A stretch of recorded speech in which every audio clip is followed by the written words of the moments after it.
베드로전서 2장 9절에 보면 우리가 잘 아는 말씀이 나옵니다. 그러나 너희는 택하신 족속이요 왕같은 제사장들이요 거룩한 나라요 그의 소유된 백성이니 이렇게 말씀합니다. 그러니까 하나님은 이제 예수 그리스도가 이 땅에 오심으로 오늘 저와 여러분 모두를 왕같은 제사장들이요 거룩한 나라요 그의 소유가 된 백성으로 삼으셨다. 택한 민족으로 삼으셨다라는 겁니다. 그런데 왜 그렇게 삼았느냐? 2장 9, 베드로전서 2장 9절에 보면 이는 너희를 어두운 데서 불러내어 그의 기이한 빛에 들어가게 하신 이 아름다운 덕을 선포케 하려 하십니다. 그 말은 뭐냐면 바로 예수 그리스도가 오심으로 오늘 저와 여러분을 택하신 족속 왕같은 제사장으로 삼았는데 그 이유는 뭐냐? 너희를 어두운 데서 불러내 그 기이한 빛 누구입니까? 예수 그리스도를 상징하는 것입니다. 그 아름다운 덕을 선포하게 하려고 오늘 저와 여러분을 불렀다라는 것입니다. 그러니까 여러분 오늘 이 말씀에 이제는 우리가 이 신구약 성경 어떠한 성경을 보든 거기에 나오는 제사장 또는 왕 이 모든 것을 얘기할 때 이것을 단순히 누구에게만 국한시키는 것이 아니라 바로 하나님이 오늘 저와 여러분에게 말씀하시는 그 말씀으로 받아야 한다라는 것입니다. 그래서 이 제사장을 그냥 단순히 제사장으로 끝내면 안 된다라는 것이죠. 2절 보십시오. 만군의 여호와가 이르노라 이렇게 갑니다. 만군의 여호와 군대의 하나님이죠. 최후 승리를 허락하신 하나님이 이제 말씀을 하시는데 뭐라고 말씀하시느냐? 너희가 만일 듣지 아니하며 마음에 두지 아니하며 내 이름을 영원롭게 하지 아니하며 내가 너희에게 저주를 내려 너희 복을 저주하리라 이렇게 말씀합니다. 여기 지금 세 가지를 하지 못했다라고 말씀하는데 첫째는 듣지 아니하며 해서 듣는 것을 하지 못했다는 겁니다. 여기 듣다라는 것은 사마의라고 하는데 이건 단순히 귀로 듣는 게 아니라 말씀에 반응하는 것까지 즉 순종하는 자리에까지 나아가는 것을 이 사마의라는 단어를 씁니다. 그런데 지금 이것을 이들이 하지 않은 겁니다. 두 번째 이들이 하지 않은 게 뭐냐? 마음에 두지 않았다라고 말씀합니다. 마음에 둔다라고 할 때 이 마음은 레브입니다. 레브는 뭐냐면 심장입니다. 유대인 지금도 그렇지만 이스라엘 백성들은 마음이라는 것을 우리가 얘기하는 심장을 가리킵니다. 그러니까 하나님의 말씀을 나의 심장에 두고 그 말씀으로 인해 살아야 되고 그 말씀으로 숨 쉬어야 되고 그 말씀이 내 온 몸과 마음을 이끌어가게 해야 되는데 그렇게 하지 않았다라는 것입니다. 그리고 세 번째 내 이름을 영화롭게 하지 아니했다. 영화롭게 하다 카보드라고 해서 원래 이름은 영광이라는 단어인데 이게 이제 원어로 들어가면 무겁다라는 뜻을 갖고 있습니다. 그러니까 지금 이스라엘이 하나님 말씀에 더 이상 순종으로 반응하지 않고 하나님 말씀을 심장에 두지 않았고 하나님을 무겁게 여기지 않으므로 어떻게 됐다고요? 내가 너에게 저주를 내리겠다 이렇게 말씀합니다. 근데 여기서 2절에 놀라운 표현이 나옵니다. 너희의 복을 저주하리라 이 표현이 나옵니다. 그러니까 지금 하나님께서 뭐라고 말씀하시냐면 너희가 돌이키지 아니하면 내가 지금까지 너희가 겪어보지 못했던 새로운 저주를 허락하겠다라고 말씀하는 게 아니라 너희에게 허락된 그 복을 내가 저주로 만들어 버리겠다 이 말씀을 하고 있는 겁니다. 이런 겁니다. 지금까지 너희가 복이라고 생각한 것들이 있느냐? 그거를 다 내가 저주로 만들어 버리겠다라는 것입니다. 이게 여러분 얼마나 큰 무서운 말씀인지를 우리가 생각해 보아야 합니다. 여러분 오늘날 보십시오. 세상적으로 얼마나 많은 무소불위의 권력과 힘을 가진 자들이 나가 떨어지는 걸 우리는 많이 보게 됩니다. 왜 그런 일이 생길까요? 허락하신 분이 누구인지를 모르기 때문에 그런 것입니다. 그래서 오늘 하나님은 너희가 복이라고 말하는 그 모든 것들을 다 저주가 되게 하겠다 말씀합니다. 여러분 이 말씀은 오늘 저와 여러분에게도 마찬가지로 적용이 됩니다. 오늘 저와 여러분들도 분명히 가지고 있는 개인의 기도의 제목들이 있을 것입니다. 우리는 오늘도 이 새벽에 그것들을 가지고 기도할 겁니다. 그러나 그것이 혹 이루어지시거든 여러분 하나님 앞에서 두렵고 떨리는 마음으로 감사하며 받아야 합니다. 그렇지 않고 내가 원하는 것이 이루어졌다는 거기에만 꽂혀서 정작 중요한 하나님을 놓치면 오히려 여러분 그것이 아무리 내 것이 이루어져도 그것이 오히려 하나님과 멀어질 수 있다라는 것입니다. 또 반대로 내가 원하는 바가 이루어지지 않았다 할지라도 그 모든 것의 주권이 누구입니까? 하나님이라는 것을 기억하고 하나님의 뜻을 구하는 기도가 먼저 선행되어져야 한다라는 것입니다. 그렇게 되지 않으면 어떻게 됩니까? 우리는 오히려 지금 내게 있는 그 모든 것들이 다 저주로 바뀔 수 있다. 하나님과 멀어질 수 있다라는 것입니다. 그러면서 3절 보십시오. 보라 내가 너희의 자손을 꾸짖을 것이요 똥 곧 너희 절기의 희생의 똥을 너희 얼굴에 바를 것이라 이렇게 가랍니다. 내가 너희 자손을 꾸짖는다라는 것은 이 당시에 이제 제사장 지판 레위 지파지 않습니까? 레위 지파 대대로 원래는 제사장직이 이어지게 되어 있습니다. 근데 그것을 그 대가 더 이상 이어지지 않게 하겠다라는 것입니다. 그러면서 여기 지금 똥 이렇게 나오죠. 이걸 뭐냐 하면 이런 겁니다. 이게 이제 정말 무서운 저주의 말씀인데, 이 당시에 이제 절기가 되면 우리가 알고 있듯이 양과 뭐 염소할 것 없이 소를 다 제물로 바치기에 각을 뜨지 않습니까? 그러면 그 동물들에 나오는 그 제물들에 나오는 그 배설물들을 너희 얼굴에 바르겠다는 겁니다. 그 말은 너희가 얼마나 추하고 더러운 존재인지를 하나님께서 직접 알게 하겠다, 그렇게 말씀하시는 겁니다. 다른 말로 하면 너희 예배를 내가 더 이상 역겨워서 받지 않겠다, 그렇게 말씀을 하고 있다라는 것입니다. 여러분, 하나님의 백성이 받는 가장 큰 저주가 여러분 뭐라고 생각하십니까? 물질이 없어지는 걸까요? 건강이 없어지는 걸까요? 아닙니다. 가장 큰 저주는 뭐냐? 예배를 드리지 못하는 겁니다.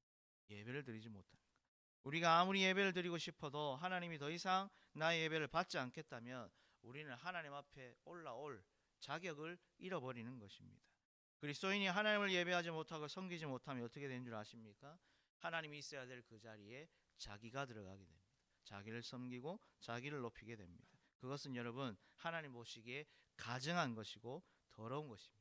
배설물과 똑같다라는 것입니다. 그래서 이 당시에 제물에서 나오는 배설물들을 항상 진 밖에서 불로 태웠습니다. 하나님께서 지금 그렇게 하겠다라고 분노하고 계시는 겁니다. 그러면 이제 이 말씀을 하는 하나님의 정말 본심이 뭐냐, 우리가 이제 그걸 알아야겠죠.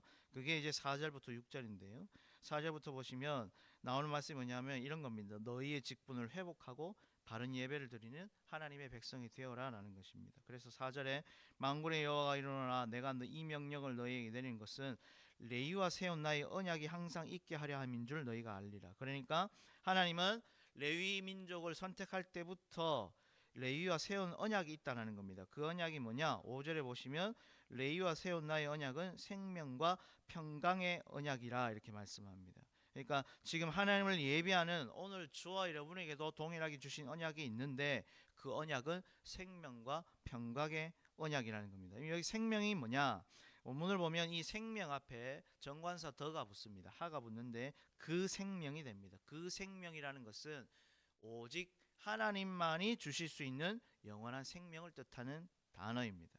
여러분, 하나님을 예배하는 예배자는 단순히 그냥 지금 내가 드리는 이 예배에서 은혜 받고 그냥 끝, 이게 아니고 이 예배를 통해서 하나님이라 하시는 그 영원한 생명 가운데로 오늘도 들어가게 되어 있다라는 것입니다. 예배를 통해서 내가 하나님의 생명을 나누어 받고 그 생명을 누리는 사람이 되는 것. 비록 이 땅에서는 우리가 유한한 삶을 살지만 예배를 통해서 내가 하나님께로 들어가서 하나님과 함께 영원한 생명과 평강을 누리는 것, 여러분, 그것이 바로 예배의 본질이라는 것입니다. 그 언약을 맺었다라는 겁니다. 여기서 중요한 건 왜 이것을 약속하셨느냐? 4절에 봤더니 바로 하나님을 경외하라고 그 언약을 맺으셨다는 겁니다. 하나님을 경외한다는 건 뭡니까? 하나님을 존귀 여기고 내 인생의 가장 소중한 가치로 여기는 것, 그리고 하나님을 두려워하는 것, 이 모든 것들이 다 들어가 있는 것입니다. 그러면 여러분, 예배의 주인공이 누가 되는 것입니까? 우리가 될 수 없는 것입니다. 예배의 주인공은 내가 될 수 없고 사역자도 될 수 없고 성가대도 될 수 없고 차연대도 될 수 없습니다. 어떠한 직분을 받았던 사람이 될 수 없습니다. 대통령이 와도 예배의 주인공이 될 수 없습니다. 예배의 주인공은 오직 우리의 경외의 대상자 하나님 한 분밖에 없다라는 것을 지금 하나님께서 드러내고 있는 것입니다. 그러기에 여러분, 예배는 빨리 해치우고 그 다음에 내가 원하는 걸 하는 그런 것이 아니다라는 것입니다. 예배를 절대로 경홀히 해서는 안 된다라는 것입니다. 왜요? 예배는 하나님과의 거룩한 만남이기 때문에 그런 것입니다. 예배가 기준이고 예배가 메인이 되어야 한다라는 것입니다. 신강에서 6절 읽고 마무리하겠습니다. 6절 우리 같이 읽겠습니다. 그의 입에는 진리의 법이 있었고 그의 입술에는 불의함이 없었으며 그가 화평함과 정직함으로 나와 동행하며 많은 사람을 돌이켜 죄악에서 떠나게 하였느니라. 아멘. 조금 전에 읽었던 베드로전서 2장 9절의 말씀과 동일한 뜻이 나옵니다.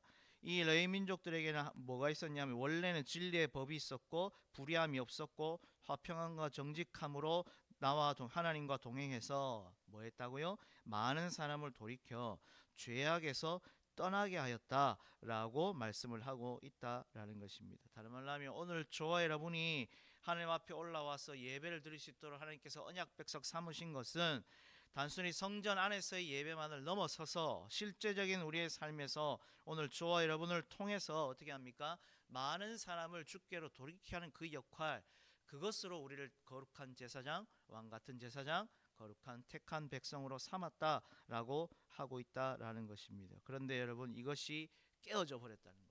왜 깨어져 버리는 겁니까? 오늘날 우리는 예배를 착각합니다. 예배자를 넣어서 나 혼자 은혜 받고, 내가 은혜 받고 나 혼자 잘 먹고 잘 살면 된다라고 생각합니다. 그런데 하나님은 그게 아니다라는 것입니다. 그래서 여러분, 우리는 이제는 막 전도지를 돌려서 전도하는 그런 시대는 어떻게 보면 좀 지나갔습니다. 우리는 정말 무엇으로 전도해야 되느냐? 변화된 삶으로 다가가야 합니다. 사람들이 인정하든 인정하지 않든 주님을 만난 자의 삶이 어떠한 것인지를 우리는 삶으로 증명하고 보여주어야 한다라는 것입니다. 그게 되지 않으면 여러분, 죽어가던 영혼들을 돌이킨다? 안 됩니다. 그렇게 될 수 없다라는 것입니다. 주님을 만난 자의 삶이 얼마나 가치 있고 소중한 것인지, 이 땅에서의 삶이 끝이 아니라 비록 힘들고 어려운 시대지만 그 속에서 참된 가치가 무엇인지, 그 가치를 가지고 살아있는 삶을 살아가고 있는 오늘 저와 여러분의 변화된 삶을 살아야 한다는 것입니다. 그럼에도 불구하고 그렇게 살지 못하면서 말은 다음 세대하고 말은 전도라고 이야기하고 있다면 우리는 지금 허울뿐인, 껍데기뿐인 삶을 살아가고 있다라는 것입니다. 세상엔 그것을 복이라고 말하지 않기도 하지만 우리도 여러분 보기에 그것은 복이 아닙니다. 진정한 복을 누리고 있다면 우리는 변화된 삶을 살아야 한다라는 것입니다. 그러기에 여러분, 먼저 이 자리에 올라온 저와 여러분이 감사의 삶, 변화된 삶을 살아갈 수 있기를 축복합니다. 하나님의 언약 백성으로서 이 회복된 삶을 살아간다면 반드시 하나님은 오늘 저와 여러분을 택한 민족으로서, 택한 백성으로서 우리를 통하여 하나님의 그 나라와 영광을 위해 사용하실 줄로 믿습니다. 그러니 여러분, 어떠한 어려운 경우에도 여러분, 하나님을 경외하는 이 마음, 그리고 언약 백성으로서의 하나님과 이 언약된 회복된 은혜의 믿음의 삶을 살아가서 반드시 우리의 남은 인생 주를 위하여 쓰임 받고 우리를 통해서 죽어가는 수많은 영혼들이 돌아오는 놀라운 역사가 일어날 수 있기를 주님의 이름으로 축원합니다. 기도하겠습니다. 하나님 아버지, 오늘 말라기 2장의 말씀을 통해서 우리의 거짓된 예배, 또 말라붙은 예배, 형식적인 예배를 받기 싫어하시는 하나님의 그 마음을 보았습니다. 하나님의 그 애타는 마음을 우리의 마음에 잘 새겨서 단순히 나 하나 잘되고 나 혼자 은혜 받고 성공하는 그런 기준에서 벗어나서 회개함으로 다시 한번 하나님의 언약 백성으로 회복된 삶을 살아가는 우리 삼성의 가족들 다 될 수 있도록 도와주시옵소서. 하나님이 허락하신 그 영원한 생명과 평강의 은혜를 다시 한번 누릴 수 있도록 은혜 더하여 주시고, 우리 가족들을 통하여 수많은 영혼들이 돌아오는 놀라운 역사가 일어날 수 있도록 이끌어 주시옵소서. 내 가족, 내 자녀, 내 남편, 내 아내, 우리 삼성교회 다음 세대 한 영혼도 빠짐없이 그들이 돌아오는 그 놀라운 역사를 바로 변화된 우리를 통하여 이루어 가시는 하나님의 역사하심을 목도하는 우리 삼성의 가족들 다 될 수 있도록 도와주옵소서. 오늘 이 하루도 그런 복된 한날 되길 간절히 소망하며 이 모든 말씀 예수님의 이름으로 기도드리옵나이다. 아멘. 주기도문으로 마치겠습니다. 하늘에 계신 우리 아버지여, 아버지의 이름을 거룩하게 하시며 아버지의 나라가 오게 하시며 아버지의 뜻이 하늘에서와 같이 땅에서도 이루어지게 하소서. 오늘 우리에게 일용할 양식을 주시고 우리가 우리에게 잘못한 사람을 용서해 준 것 같이 우리의 죄를 용서해 주시고 우리를 시험에 빠지지 않게 하시고 악에서 구하소서. 나라와 권능과 영광이 영원히 아버지의 것입니다. 아멘. 오늘 들은 말씀 기억하시면서 기도하시고 여러분이 속한 가정과 우리 삼성교회 다음 세대와 또 주위에 있는 많은 믿지 않는 영혼들이 하나님 나를 통해서 변화된 나를 통하여 돌아오는 놀라운 역사 일어날 수 있도록 해달라고 여러분 기도하시고, 오늘은 수요일입니다. 오늘 화요일입니다. 파송한 우리 선교사님들과 후원하고 있는 우리 많은 선교사님들, 국내 개척교회 기관 선교를 위해서도 기도해 주시면 좋겠습니다. 그리고 우리 교회가 어떠한 상황 가운데서도 선교와 전도 구제하는 교회의 사명을 잃지 않도록 기도하시면 좋겠습니다. 그리고 삼성교회 주에는 아직 예수를 믿지 않는 영혼들이 주께로 돌아오는 그런 복된 날이 올 수 있도록 부를 듯이 일어날 수 있도록 해달라고 기도하시면 좋겠습니다. 우리 주여 크게 한번 부르고 통성으로 기도합니다. 주여, 하나님 아버지 은혜를 감사합니다. 오늘 하나님 아버지 우리를